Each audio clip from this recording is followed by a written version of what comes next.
Bill Clinton signed exactly the same agreement with North Korea. Right. It was a complete failure. It was a farce. And the North Koreans have not stopped laughing until today. Mm-hmm. Now, in 2004, I don't know if you remember, there was an explosion in North Korea. A train blew up at a port city. 5,000 North Koreans died. The train was carrying missiles and missile parts from North Korea to Syria. Now, you remember, Syria was the great enemy of Israel. Look what God has done. Syria doesn't exist anymore.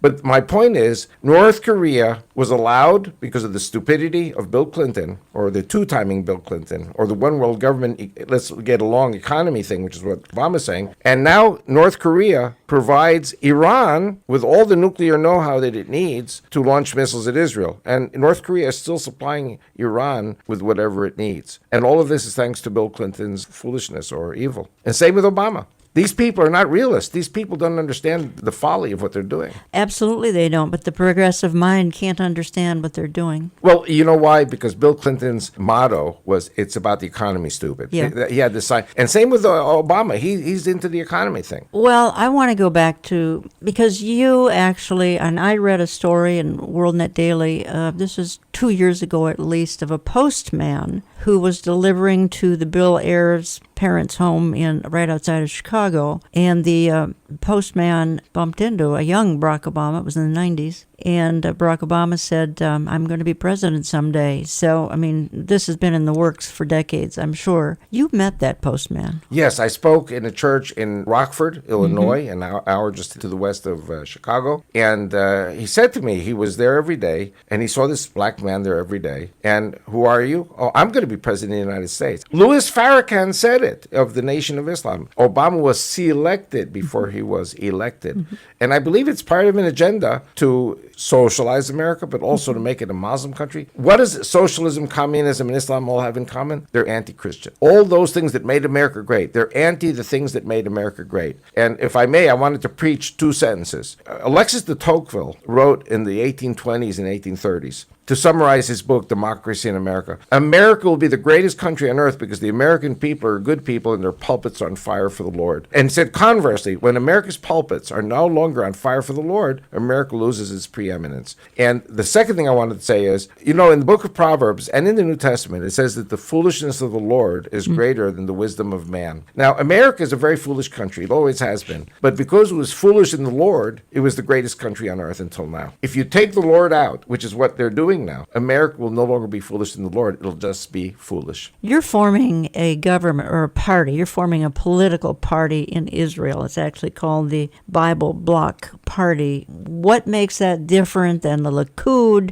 some of the other parties over there? We have about 33 political parties in Israel as part of this crazy system in Israel. There are 12 parties in the Israeli Knesset. You have to get over a threshold of 140,000 votes to get in. Now, the Christians today in Israel are not represented in the Knesset. They are a sector. They are a constituency. The Christians are 2% are Arab Christians, 6% Russian Christians, and 6% are Jews married to Christians. So my potential constituency is 14%, which would be translated into 14, 15, 16 members of our Knesset out of 120. There is a need for representation for the Christians. The Christians in Israel, they serve in the army, they pay taxes, they vote, they're married to us. Islam, which hates us and is sworn to destroy us, they've got 10 members of Knesset, and they're against Israel, but they're in the Knesset because they're organized. So my plan is to organize Christians and Jews who love each other to work together. The party will be called the Bible Bloc in English, or Gush HaTanachi in Hebrew, and I predict also we will be seeing many, many more Jews and Christian spouses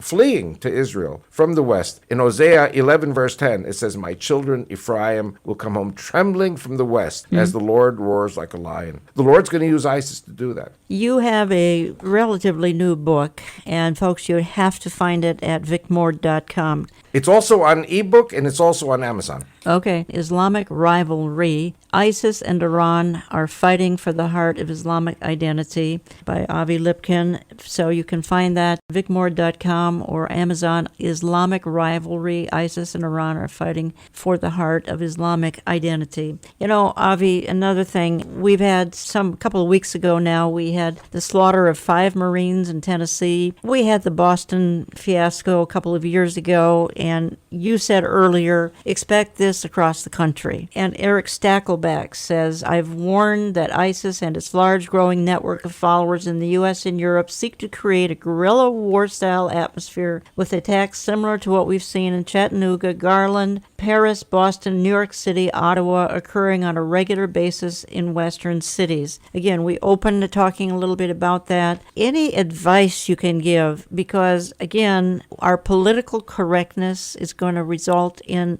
sadly, tens of thousands of casualties all in the Western world, and including America. One word: education. Jews and Christians in America are not educated about Islam. The media is controlled by Islam, by the money, by the oil companies, by the corporations, by the banks. So people just don't know. And I go to churches and people are flabbergasted. They say, we didn't know any of this. Why aren't we told these things? So I've written 7 books. I've got 10 CDs, DVDs. I have worked very closely with Chuck Missler and Koinonia House for the last 20 years. I work with many Christian ministries. There are other great people out there. If I may say a few names, I don't know if you agree with them, but Bridget Gabrielle is fantastic. Absolutely. And Walid Chouabat, I love him very much. He does a very important work. And now his son Theodore also. So there are many, many great people. I mean, I hope I didn't offend anyone by not mentioning them. Pam Geller.